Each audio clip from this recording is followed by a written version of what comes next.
Welcome to Behind the Muscle Podcast. Today's guest is an IFBB Pro bodybuilder. Today's guest is Dorian Haywood. Dorian, welcome back to the podcast, my man. Hey, what's up? Thanks for having me again.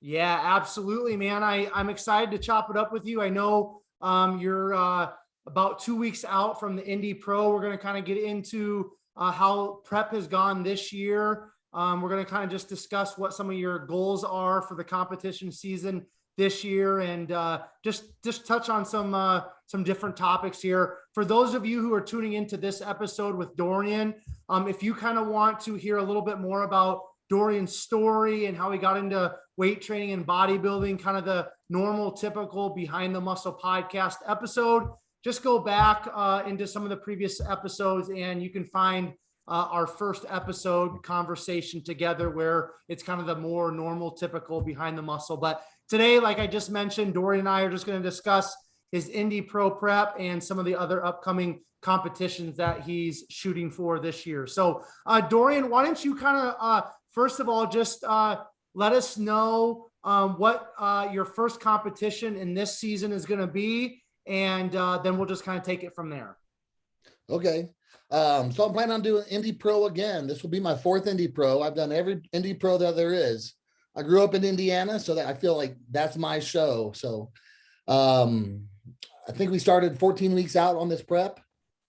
And it was kind of neat because this prep is a little bit different because towards the end of my bulk, my body was just saying, that's enough. You know, we're big enough, and the food didn't want to go down, and I started kind of getting sick and stuff.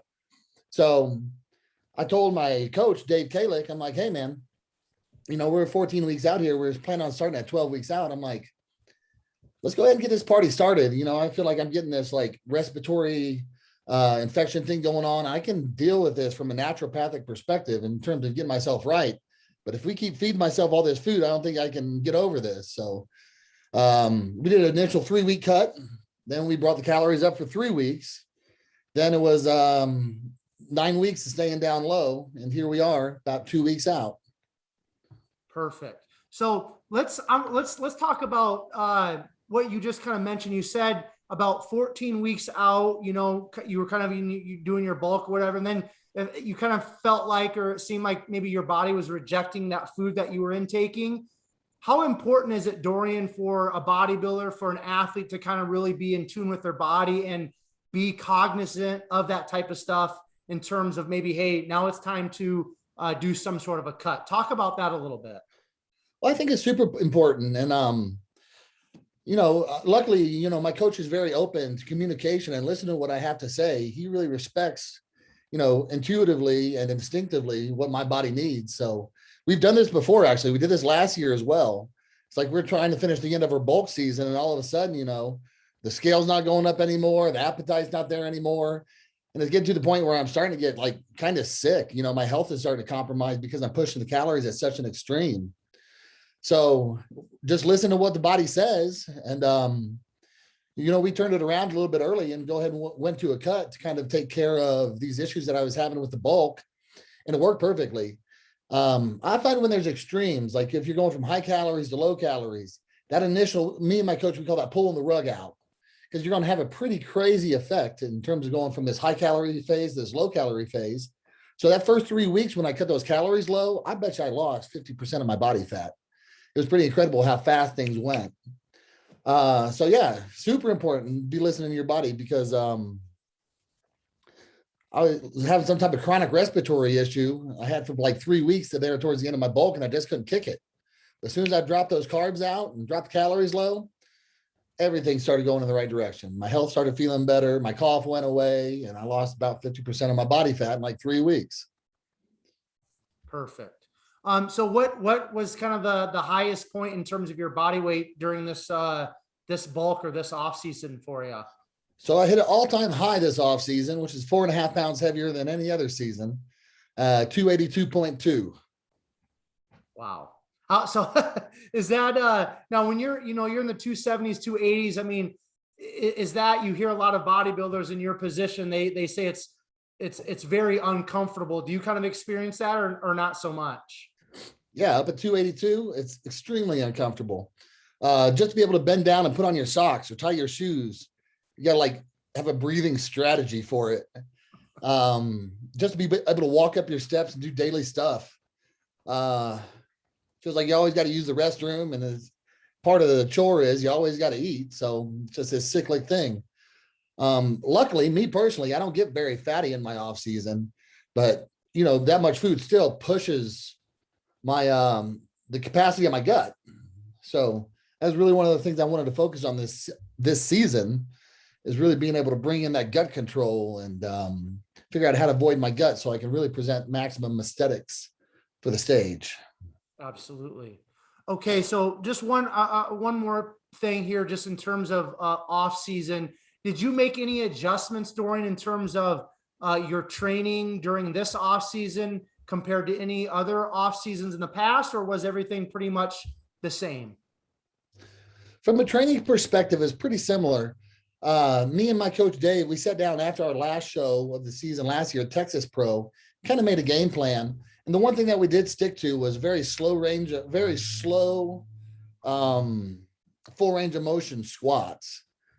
So doing like sets of 7, like doing 10-second reps for 7 reps, really pushing that depth, letting the muscle stretch, focus on feeling it opposed to really just pushing weight. You know, this off season, I did get a couple 500-pound squats in, but you know, I work at an Armbrust Pro gym, and I've been training out of there for over 11 years now. And I've had the chance to watch some great competitors roll through there, you know, and when it comes to pushing heavy weights, that's something I never saw Phil Heath doing much of. You know, I saw him squat 315 pounds before, but he never really went heavier than that. But the thing is, you could watch his movement, and everything was so intentional. He had that mind muscle connection. He's focused on putting stress on the tissue. He's not focusing on moving the weight from point A to point B. And, you know, I had a conversation with Phil a few years back talking about how he feels at the end of his career versus where Ronnie Coleman is at the end of his career. And it's night and day difference. You can see how Ronnie just beat the shit out of his body with that heavy weight. And Phil, he still looks like he's got a great physique, and he's still super healthy. So I want to kind of follow along in those footsteps. I don't want to end up like Ronnie Coleman at the end of my career. I want to end up more like Phil, because he looks healthy and his joints are healthy. He seems like he's good to go. Yeah, for sure. Now you are, and we discussed this in our previous episode. We're not going to get into it too much today, but you are a doctor of chiropractic.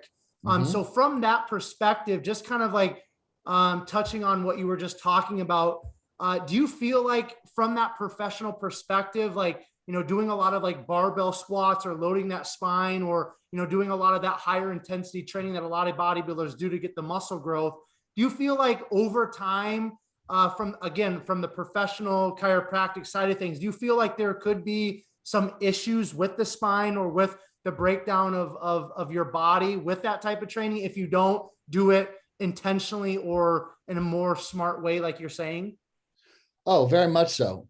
One thing that I've always been an advocate of is being able to do something through full range of motion and doing something through an adequate rep range.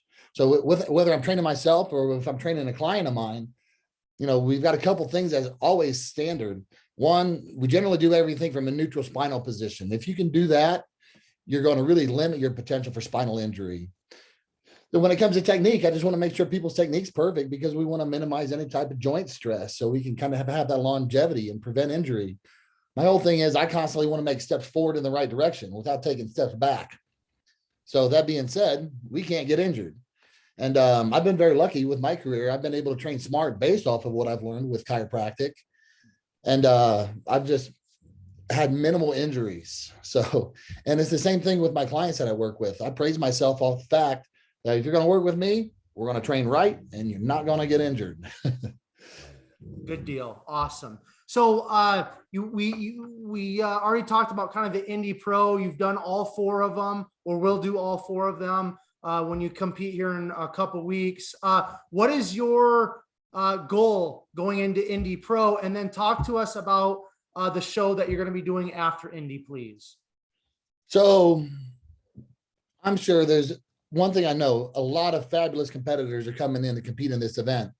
Not only do we have great competitors, contest promoter, really puts on a great show. So I really respect and appreciate Dave Bowers. And he's also doing something awesome. The live cast this year is only $9.99. So you can go watch a show anywhere for under $10, which is super cool. Being said that there's a handful of excellent competitors, I know everybody's coming in and gunning to win.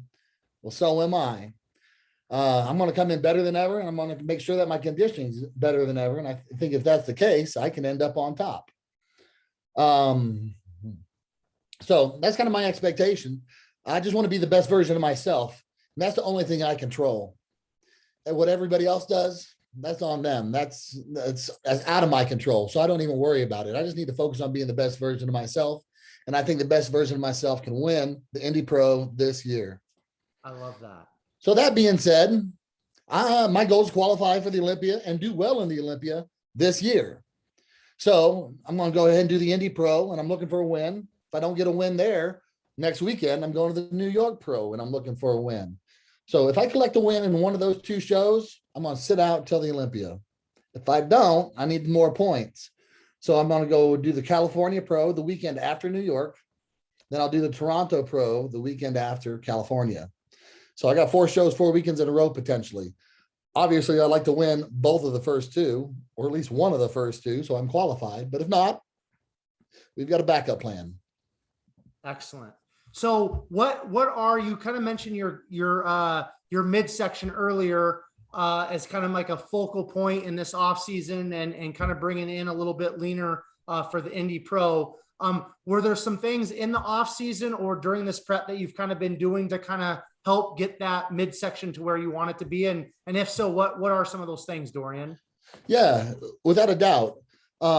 First of all, I'm trying to create that mind muscle connection and trying to create that muscle tone. So I can always just kind of hold that thing and have that strength and the mind muscle connection. Just got to make sure I'm holding it in at all times. That makes it easy when you step on stage. In the off season, we're pushing so much food. We need so much protein per day. We need all these calories per day. And to do that with whole food, I mean, that's a lot of volume. You're really filling up that gut with food all day, every day. So luckily, my sponsors, Perfect Sport Nutrition, they have an excellent whey protein isolate product called Diesel Protein. So what I was doing in my off season, I was alternating every single meal. I'd go solid meal, then I'd have my liquid protein meal. So for example, breakfast would be like 5 eggs, 5 ounces of turkey, 3 packs of oats, and some blueberries. Meal 2 would be something like 3 scoops of whey protein, 10 ounces of rice. And we just keep that cyclic thing, solid meal, liquid meal, solid meal, liquid meal. I think that would decrease my gastric load.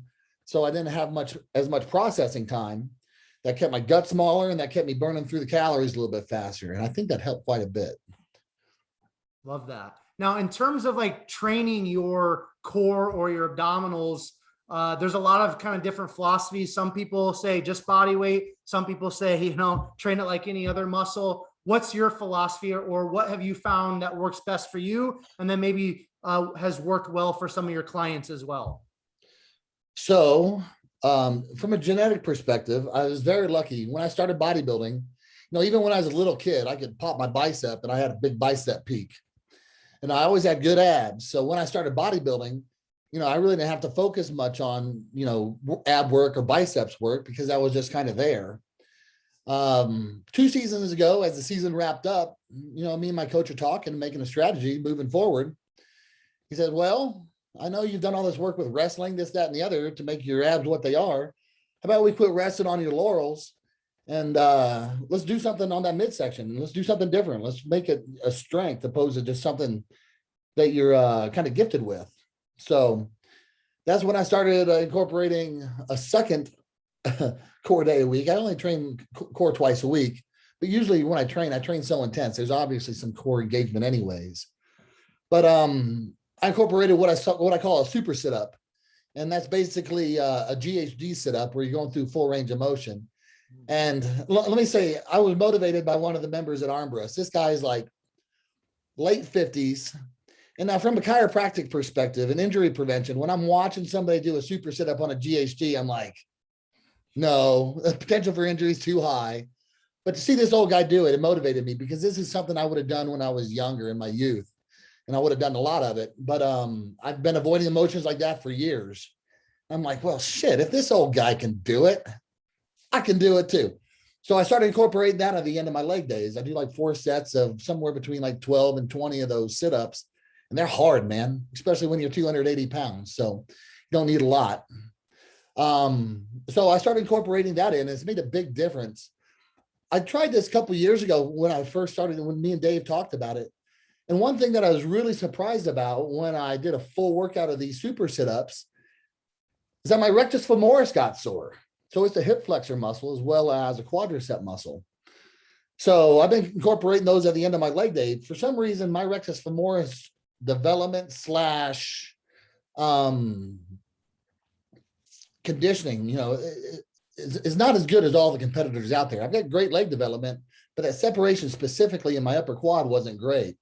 So I started incorporating that in to kind of help with my upper quads as well as getting my core right. And it just kind of ties everything together and really creates a better aesthetic peel for me. Then usually on Wednesday, I got another core day after back. And for example, yesterday, I think I did 4 rounds of lumbar hyperextension with 4 sets of hanging leg raises. But I switch it up every Wednesday. I always do something different to keep it fresh. And yeah, you hear people say, yeah, don't train your abs because it's going to make your abs thick and it's going to throw off your aesthetics. Well, my abs are already thick and they're not getting any thinner. So actually, I believe, all the training that I've done has made them look a little thicker, made the grooves between the rectus abdominis look deeper, and it's just more impressive. It just ties my whole physique together better. So based off of what people say and based off of what I've experienced, is more ab training seems to create a better aesthetic appeal and waistline for me. Cool. Now, when it comes to your clients, I'm kind of curious because I have clients myself. How do you approach abdominal or core training with your clients? Is it kind of generic or is it kind of just a very specific or individualized? How do you kind of approach that with your specific clients? And that could be competition clients or just, a soccer moms, if you don't mind talking about that. Yeah, luckily I don't have any type of special case scenarios where somebody has some type of an injury or anything that I'm dealing with currently. So my whole thing is I run my team off of a specific schedule. My whole team runs off the same schedule, and it's the same schedule that I run off of too. So it's super convenient on several levels. That being said, when it comes to our core days, which are generally like Wednesday and Saturday or Sunday, I'll throw some in. Every time that we do any type of workout, there's never a workout that is the same. We're switching it up every time. I want to keep that nervous system guessing. I want to keep your brain adapting. And I always want to throw different things at you, different stresses, different stimulus. So you can just kind of hit fitness from several different angles. Perfect. Love that. All right. So why don't we take a step back for a minute and why don't you just kind of wrap up last year's competition season? Like we know you competed in the Indy Pro. I think you competed in the New York Pro last year as well. So why don't you just share with us how you feel like last year went for you, and then what was kind of your mindset going into this off season and this competition season in terms of what you learned about yourself from last year's competition season? So last year was a record-breaking season on several aspects. First of all, within the competition season, I did 5 shows. Within 1 year's time, I did 7 shows. So that's the most I've ever done in a season. That's the most I've ever done in a year. I came out of the gate and I started out hot with 2 top 5 finishes. Indy Pro, New York Pro, and to get top 5 at New York Pro, I was stoked because those were my 2 first top 5s yet as a pro. So it was a real big breakthrough season for me. After those 2, I was really high on the points list.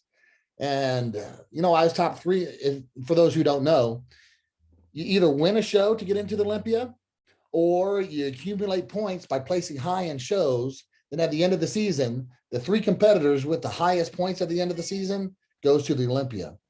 So up until like the very end, I was in that top 3. I was leading it for a while. Then a lot of those Middle Eastern guys, they snuck up and got some points in there, and they got ahead of me. So I didn't make it in. But what happened last season, I collected points in the first 2 shows, which was great. Then I went into Puerto Rico and I finished 10th. Then I went to Tampa and I finished like 8th. Then I went to Texas and I finished 7th. So what that taught me was, and I've dealt with this before, the longer I try to push the season, the longer I diet and try to stay contest lean, the more I start to fade in terms of like my mass and my pop and my roundness. So I think by the end of the season, my legs were kind of flat. And I just didn't have that pop that I had at the beginning of the season. So, that taught me, if I'm going to do this, I need to knock it out quick. So that's kind of why we have those 4 shows lined up 4 weekends in a row, potentially. I can hold conditioning for a month, no problem.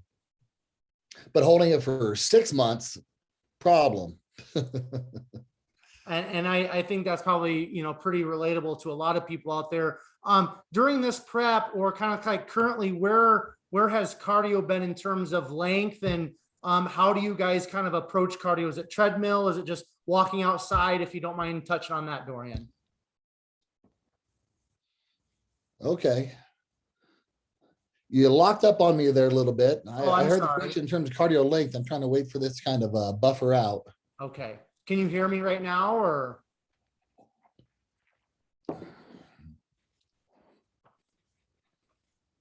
You're locked up on me, bud. Yeah, I can't hear anything, and you got a still picture. I don't know if I'm the same or not. Yeah, we'll just give it a second here. We'll see if it comes back.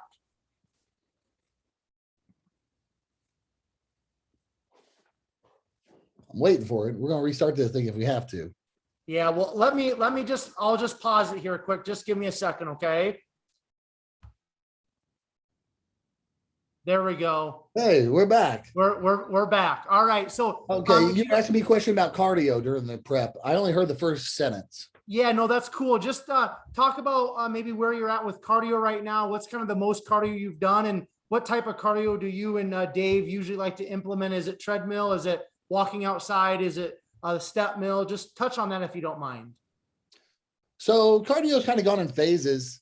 I think we initially started at like 21 minutes, 4 or 5 days a week, went up to 30 minutes, went up to 40 minutes, went up to an hour, went up to 2 hours.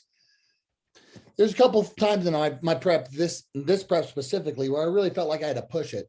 I was mentioning earlier in this prep, I had a couple short-term goals along the way that kind of kept me really focused and gave me like short-term goals to stay ahead of as we're going through the prep. One was when Coach came to town. That was like 4 weeks ago. The following week, I went out to Phoenix and worked with Dennis James.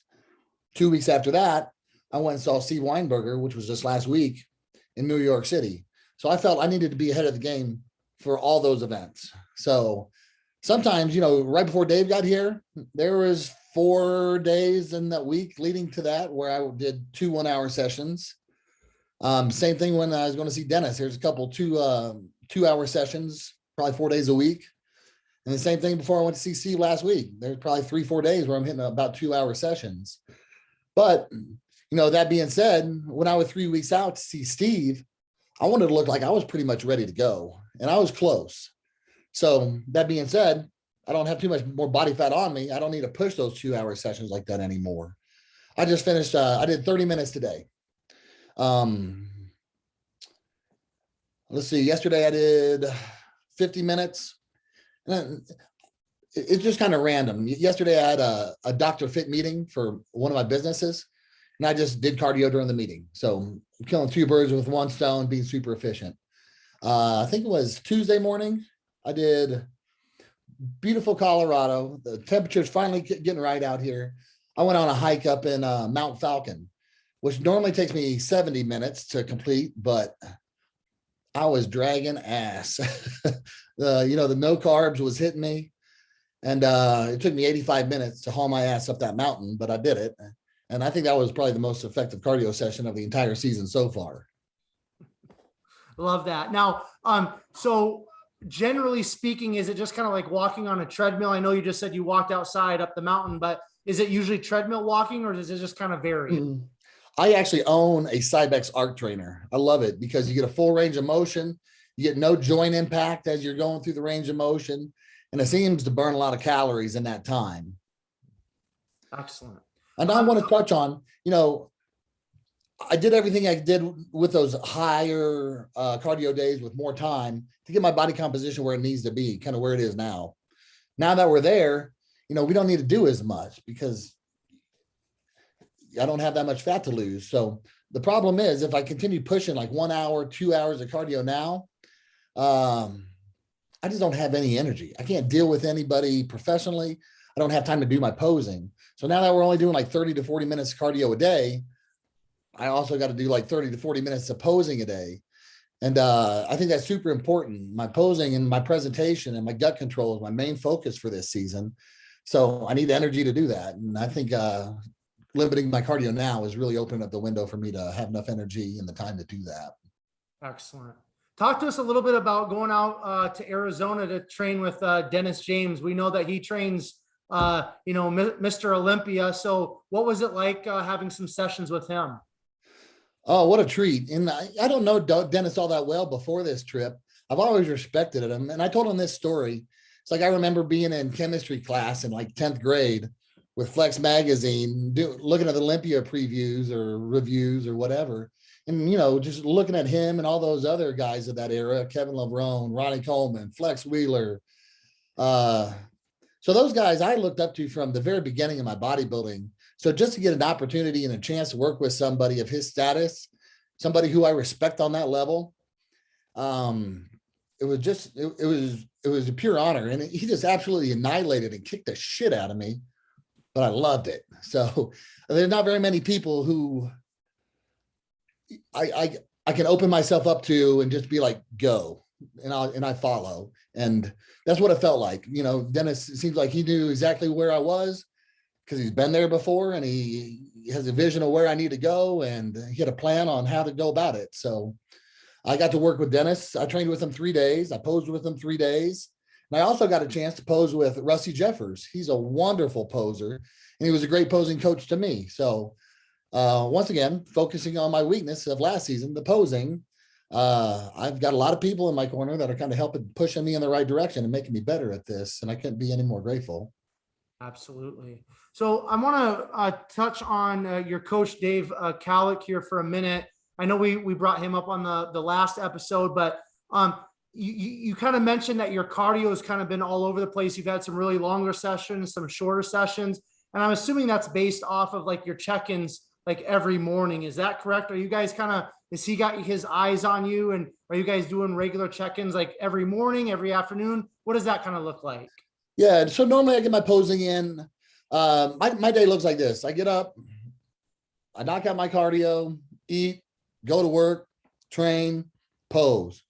So when I pose, generally I'm trying to get videos every day. One thing that Dennis told me, he's like, if you're going to see Steve and you're doing these shows, you better be ready to do 5 rounds of posing. So generally at the end of the day, I do at least 5 rounds of posing. And I try to record at least one of those rounds, if not 2, from different angles and different lighting, just so Dave can see what's going on and see my progress. So yeah, we're communicating almost daily and seeing what's happening based off of what we're doing with the cardio or nutrition and everything else, with these videos. So it's well documented for sure. Very cool. Now, we're gonna wrap it up here in a few minutes, but I wanna kind of touch on a couple more things with you, Dorian. Talk a little bit about where you train out of, Armbrust Pro Gym there in Denver. Dylan's been on this podcast and another podcast I had. I actually used to live out in the Denver area and have been to that gym. It's an amazing gym. Dylan's an amazing owner. Obviously, it's a great environment. But for you, how important is having an environment like Armbrust Pro Gym to train out of as a professional bodybuilder? It's pivotal.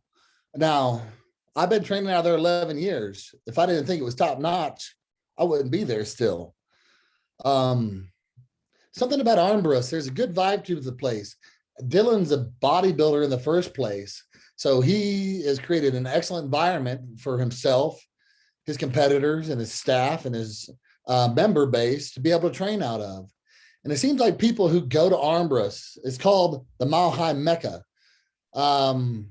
People generally are there for a purpose and there for a reason.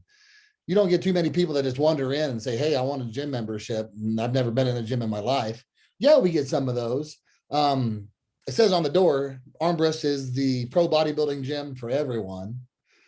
So everyone is welcome there. But at the same time, you've got top level athletes that are serious about competition, and they're working alongside everybody else. So the vibe in there is wonderful. You know, me as a chiropractor, one thing that distracts me is if I'm in the gym and I'm training or training somebody else, and I see somebody over doing something that's just terrible biomechanics, bad technique, potential for injury. These are the things I notice, and my brain just goes straight to it. And I want to help, but at the same time, it's like, A, you know, if I'm working with somebody or working with myself, I need to be focusing on that. B, to approach somebody who with unsolicited advice, especially from a guy who's kind of like big and intimidating looking, you really got to approach that very gently and gingerly. But the point is, you don't get too many of those people in Armbrust because people generally know what they're doing and they're there for a purpose. So for me to be able to work out in a place like that where I don't have too many distractions, and I also have the motivation of the other competitors and the support of the owner and, you know, the friends, staff, and trainers and my clients in there, Armbrust is my favorite gym. So I couldn't be more grateful to be in that environment. And I'm very thankful for everything Dylan Armbrust has set up and allowing me to work out of there I've been training out of there for 11 years. I've had an office out of there, which I ran my chiropractic practice and run my training business for over 8 years. So not only has that been a place for me to excel with bodybuilding, but it's also been a place for me to excel professionally as well. So it's really been a blessing to me. 100%. Yeah, no, it's unlike any other environment. And like I said, I think, you know, Dylan and the staff there that work there, that take care of the gym in terms of cleaning. I think that even kind of is the cherry on top, right? Because I remember walking in there to interview Dylan for my other podcast in person. And I walked in, I was like, man, like, you know, there's so many of these like quote unquote hardcore bodybuilding gyms and they're just filthy dirty. And you walk into Armbrust and it's clean. I mean, it's immaculate. It's very organized. And for me, somebody who owns a small gym, that was kind of telling to me. It's like, you can have a hardcore old school bodybuilding powerlifting gym, but yet have a very professional environment. So I think Dylan and the crew there that kind of keep that gym clean and everything, it's kind of like, again, the cherry on top. Would you agree with that? Oh, absolutely. Dylan takes pride in that place. That's his baby. Every piece of that equipment in that gym's hand selected. They don't get like a whole line of Star Trek everything. He'll get the best 1 or 2 pieces of the whole line and put that in there. Also, you know, I really respect Dylan because he's got a great staff now. And that staff, you know, they're vacuuming, mopping, cleaning, wiping stuff down every day. And if they're not doing it, Dylan's doing it. So if your owners of the gym stepping up to just take care of his equipment, you know, that shows how much he cares about his stuff and cares about his memberships and what his members think about the place. For sure. All right. I want to ask you, Dorian, what's the, generally speaking, what's kind of the, not necessarily professional, but what's the bodybuilding scene like out there in Colorado? I know because I lived out there for sure. The Denver area, it's very strong. There's a lot of competitions that Dylan, you know, promotes and judges. But from your perspective over the last, let's say 5 to 10 years, what's the bodybuilding scene like? What has it kind of become out there in the Denver, Colorado state area? Well, it's chronically evolving. And I believe that it's stronger now than it's ever been. When I first got out here, obviously, I started training at Armbrust, and Phil Heath was just on the verge, about to go and get his first Mr. Olympia. And back then he was just incredible. You know, watching him was super motivating. But then again, he was like the only pro in the state. He was like the only pro male bodybuilder in the state, which is not the case anymore. But Phil's moved. He's long gone. I think he's in Florida. But nevertheless, I think that really set the tone for like, Colorado bodybuilding and the level that can be expected. So I can tell you right now, out of Armbrust Pro Gym alone, we've got Big Russ Allen, IFBB Pro, open bodybuilder. We've got Brett Wilkin. We've got Jonathan Withers. We've got Adam Young. Those are, our pro bodybuilders.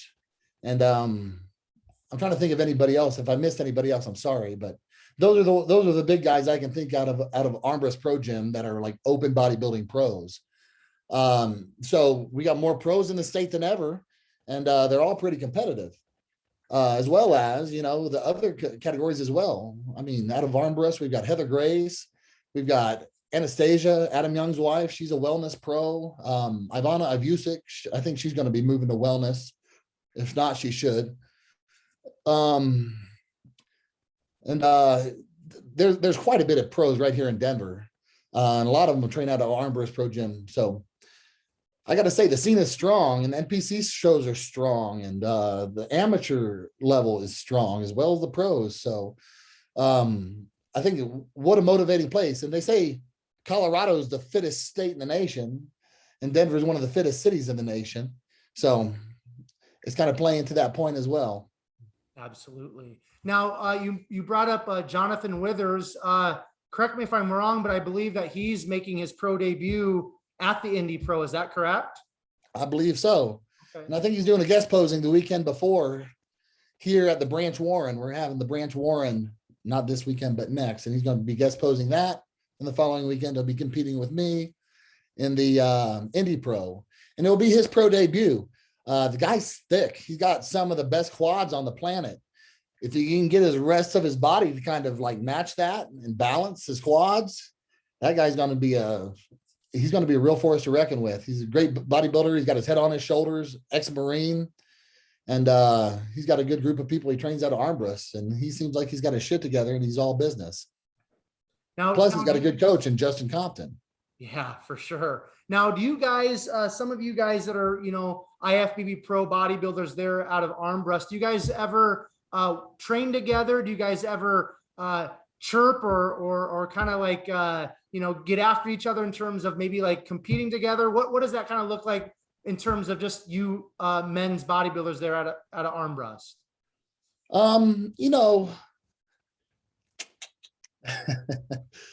I've opened myself up to be available and try to get some type of a training partner who's on my level, but nobody seems to want to work with me for whatever reason. I really don't care. I'm doing just fine on my own.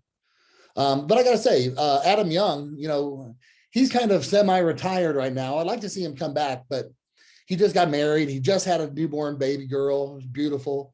And, he just got a new house, and he's really focusing on being a good dad and a good husband and a good businessman. But me and him, we went pro about the same time, and we've had several hardcore workouts together. And he's probably, if anybody, the guy who's, kind of in my corner and supportive and would be willing to train with me. But outside of that, most guys kind of keep to themselves. All business, right? Yeah, I do. I do think there's a level of competitiveness there. There's camaraderie too. I think we all respect each other, but at the same time, we all want to be on top. So I think that has something.